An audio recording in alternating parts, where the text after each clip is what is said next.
एक बार भगवान शिव माँ पार्वती को सृष्टि के बारे में बता रहे थे। माँ पार्वती भी उन्हें ध्यानमग्न होकर सुन रही थी। माँ पार्वती सृष्टि के रहस्यों को सुनते समय कहीं खो गई थी। सृष्टि के ज्ञान को सुनने के साथ साथ माँ पार्वती का ध्यान कल्पना की दुनिया में जाने लगा।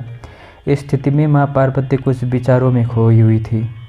ऐसे में भगवान ने रोककर पार्वती से पूछा कि देवी, आप मुझे सुन तो रही हो ना? आपका ध्यान कहाँ है? लेकिन माँ पार्वती अपने विचारों में खोई हुई थी और उन्होंने भगवान शिव को उनके सवाल का कोई जवाब नहीं दिया। फिर माँ पार्वती सामान्य हो गई और बोली, हे प्रभु। कोई विद्वान बताते हैं कि इसके बाद भगवान शिव ने तुरंत ही माँ पार्वती से कहा कि आपने ब्रह्म ज्ञान की अवहेलना न की है। वे कहते हैं कि शिक्षित होने के नाते आपका ध्यान भंग नहीं होना चाहिए था। अशिक्षित होने पर ही आपका इसका मूल्य पता चलेगा। इसके बाद भगवान शिव तुरंत माँ पार्वती को शाप देते हुए कहते हैं कि आपका जन्म मछुआरों के अशिक्षित परिवार में ही हो। कुछ समय बाद भगवान शिव का शाप माँ पार्वती को लग गया।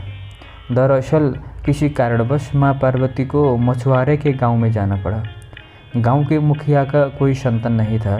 एक दिन वह मछली पकड़ने जा रहा था तो उसके पेड़ के नीचे एक बच्ची को बैठा हुआ मिला। उसने उस बच्ची को देखा। इसके बाद मुखिया ने माँ पार्वती के माता पिता को बहुत ढूंढा। इसके बाद मुखिया ने माँ पार्वती के माता पिता को न मिलने के बाद आकाश की तरफ देखकर हाथ जोड़ते हुए कहने लगा कि हे प्रभु, आपको बहुत बहुत धन्यवाद। आपने आशीर्वाद के रूप में मुझे यह बच्ची दी है। इसका पालन पोषण मैं पिता के भांति करूँगा। यहाँ कहकर वह माँ पार्वती को लेकर चला। इस तरह से वह मछुआरनी बनी। माँ पार्वती भगवान शिव के शाप के बाद एक मछुआरनी बनी।